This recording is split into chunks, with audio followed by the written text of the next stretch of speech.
Como una pequeña introducción vamos a tener que el páncreas regula el sistema endocrino y digestivo, que a su vez contiene islotes de Langerhans, que son las células más importantes que secretan insulina y glucagón.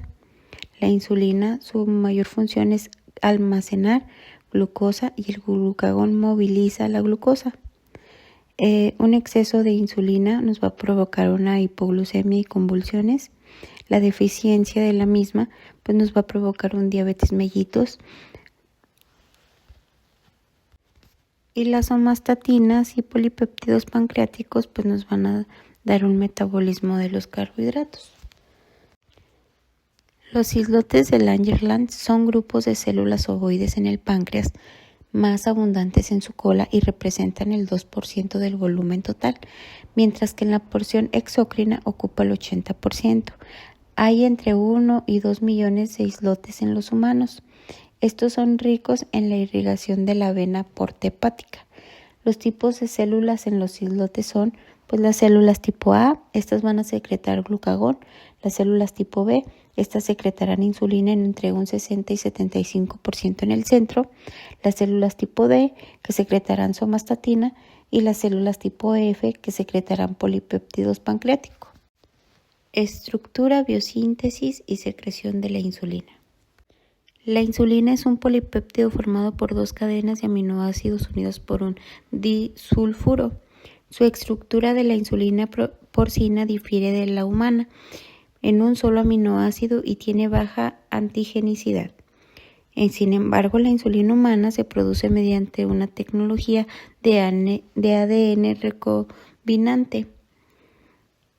Dentro de estas vamos a tener la biosíntesis. Se sintetiza en el retículo endoplasmático rugoso de las células B y se empaqueta en los gránulos del aparato de Golgi. Se origina como una prehormona codificada en el cromosoma número 11, compuesta por 2 intrones y 3 axones. Destino de la insulina y su actividad en la sangre. Los transportadores de glucosa, GLUT, transportadores, estos facilitarán la difusión de la misma, mientras que los GLUT tipo 4, principal transporte inducido por insulina, estos entrarán en el músculo y tejido adiposo. Vamos a tener que el ejercicio moviliza a la GLUT4 hacia la membrana y reduce los azúcares independientes de la insulina. La insulina y sus efectos, pues vamos a tener preparaciones de insulina. De estas van a ser la disminución máxima de la glucosa tras inyecciones intravenosas, que estas ocurren en 30 minutos, y a 2 a 3 horas con administración vía subcutánea. Existen 3 categorías: la acción rápida, la acción intermedia y la acción a larga duración, que es entre 24 y 36 horas. Otras acciones de la insulina pues vamos a tener que favorecer el almacenamiento de glucógeno y el metabolismo de la glucosa proveniendo la lipogénesis. Esta misma pues va a estimular la síntesis de proteínas durante el crecimiento. Otras relaciones que vamos a tener pues es la relación con el potasio. La insulina favorece la entrada de potasio a las células, reduciendo el potasio extracelular, lo que puede tratar la hipocalcemia. Puede causar hipocalcemia en pacientes con acidosis diabética. Mecanismo de acción de la insulina. Receptores de insulina localizados en diversas células, incluso donde la insulina no aumenta la captura de la glucosa. Los receptores tetranómero es aproximadamente de 340.000 daltones, compuestos por 2 subunidades alfa extracelulares y 2 subunidades beta transmembrana. Los mecanismos de acción pues son unidades de la insulina activa la tirosina sinasa de las subunidades beta, provocando fosforilización en residuos de tirosina. Esta autofosforilación es crucial para la acción biológica de la insulina, permitiendo la fosforilización de proteínas citoplasmáticas y de fosforilización en otros principales residuos de resina y treonina. Como ya les comentó mi compañera, ahora les hablaremos del exceso de insulina. La insulina es una hormona anabólica que incrementa el almacenamiento de glucosa, ácidos grasos y aminoácidos. Un exceso de insulina causa hipoglucemia, que pues es la baja en glucosa en sangre, lo que puede llevar a convulsiones y en casos graves hasta un coma. Este estado puede ser peligroso y el tratamiento inmediato es necesario para evitar complicaciones severas. Después tenemos la deficiencia de la insulina. Esto es básicamente cómo afecta cuando el cuerpo maneja la glucosa en la sangre, lo que puede llevar hasta diabetes mellitus. En primer lugar tenemos la glucosaria. Un ejemplo es que imagina que tomas refrescos azucarados. Si tu cuerpo no tiene suficiente insulina, el azúcar que es la glucosa no puede ingresar a las células y se acumula en la sangre. El exceso de glucosa se filtra en la orina, lo cual es similar a tirar demasiado azúcar en un vaso de agua. El agua ya no puede disolverse más y el exceso lo elimina.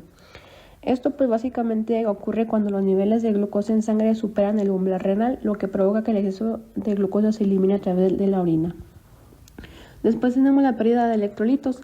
La glucosa en la orina arrastra consigo electrolitos importantes como sodio y potasio. Esto puede generar desequilibrios que afectan la función celular. Aquí un ejemplo básicamente pues sería que los electrolitos son como los nutrientes que el cuerpo necesita para funcionar, como el sodio y el potasio. Después tenemos la hidratación, la deshidratación.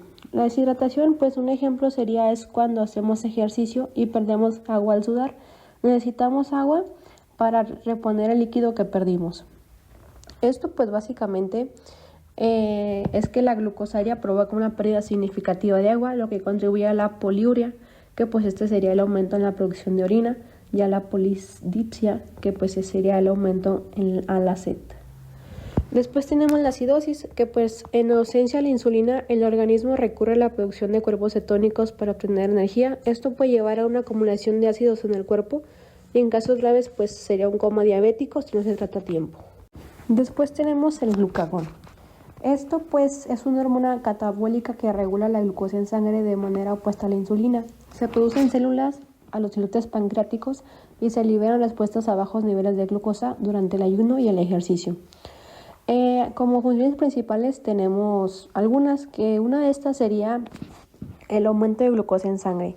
Aquí pues como un ejemplo tendríamos que cuando estamos en ayunas o hacemos ejercicio sin comer, para evitar que el nivel de glucosa en la sangre caiga demasiado, el glucagón estimula el hígado para liberar glucosa como si fuera una reserva de la energía que tiene guardada en nuestro cuerpo, que pues después tenemos la movilización de ácidos grasos. Pues un ejemplo sencillo es que cuando hacemos ejercicio y necesitamos más energía, el glucagón facilita que el cuerpo use la grasa almacenada. Y después tenemos la regulación del metabolismo, que pues es que el glucagón nos ayuda a que el cuerpo mantenga energía durante periodos sin comer o cuando estamos dormidos o en ayuno. Después tenemos la regulación de la insulina y el glucagón. Esto pues es la relación de feedback entre insulina y glucagón. En lo siguiente, cuando los niveles de glucosa son altos, la insulina aumenta y el glucagón disminuye. Por lo contrario, cuando los niveles de glucosa son bajos, como durante el ayuno, se libera glucagón para restaurar la glucosa en sangre. Después tenemos que la insulina pues promueve el almacenamiento de glucosa, lípidos y proteínas, facilitando así el almacenamiento de energía en el cuerpo. Después tenemos que el glucagón favorece la liberación de glucosa y la movilización de grasas, permitiendo que el cuerpo utilice energía cuando sea necesario. Ahora hablemos de la acción y el metabolismo. Como ya se había mencionado anteriormente, el glucagón es una hormona que produce el páncreas. Su principal tarea es evitar que el azúcar en la sangre, pues en este caso la glucosa, baje demasiado. Vamos a dar un ejemplo básico, pensando en él como un salvavidas de emergencia que el cuerpo usa como un recurso cuando ya no hay suficiente energía disponible. En este caso, para su acción, pues este tiene una vida media muy corta que dura de 5 a 10 minutos en el cuerpo. Esto se debe a que se descompone rápidamente y más que nada en el hígado, que es el primer lugar donde llega a ser secretado. Debido a esta rápida descomposición, los niveles de glucagón en la sangre que circula por el cuerpo suelen ser bajos. Viendo desde un punto de vista clínico, en personas con cirrosis, los niveles de glucagón en la sangre periférica suelen ser más altos de lo normal. Esto ocurre porque el hígado dañado no puede descomponer la hormona con la misma eficacia, lo que causa una acumulación de glucagón en el cuerpo. En cambio, si hablamos de su regulación en la secreción, esta pues puede influir de muchas maneras en el cuerpo. Entre las principales es que se encuentran los bajos niveles de glucosa en sangre o hipoglucemia. Esto se debe más que nada cuando el azúcar en sangre está bajo, el páncreas detecta la señal y libera glucagón para que el hígado saque reservas de energía. Como ejemplo, pues esto es cuando alguien se salta una comida, sus niveles de glucosa bajan y el glucagón entra en acción. También está el ejercicio físico intenso. Esto es cuando se hace ejercicio durante mucho tiempo, el músculo usa glucosa rápidamente. En este caso, pues un ejemplo sería cuando se está corriendo un maratón, se necesita energía constante y el glucagón ayuda a liberar la glucosa almacenada. Otro ejemplo, pues son los altos niveles de aminoácidos en sangre. Esto se debe a que cuando se comen alimentos ricos en proteína como carne o huevos, los aminoácidos en sangre estimulan el glucagón para convertirlos en energía si hace falta la glucosa. Otros factores que pueden en este caso inhibir la secreción del glucagón, pues se debe a la hiperglucemia, pues son altos niveles de glucosa en sangre. Si se acaba de comer y hay mucha glucosa en sangre, no se necesita liberar más y el cuerpo detiene la secreción. En este caso podría ser un ejemplo, pues comer un plato de pasta. También está el aumento de insulina. Cuando se come, la insulina aumenta y le dice al cuerpo que almacene la glucosa, lo que inhibe el glucagón. Esto, pues para tomar un ejemplo muy básico, es como un sube y baja. Si uno sube, el otro baja en cuanto a la insulina y el glucagón. Sin embargo, no son estas las únicas hormonas celulares que se encuentran dentro de los islotes. También tenemos que existe la somatostatina. Esta es una hormona que se produce de dos formas, como la SS14 y SS28, en las células del páncreas. Ambas versiones inhiben la liberación de otras hormonas del páncreas, como insulina, glucagón y el polipeptido pancreático, que es otra de las hormonas de las que vamos a hablar más adelante. Estas ayudan a regular los niveles de forma local dentro del páncreas.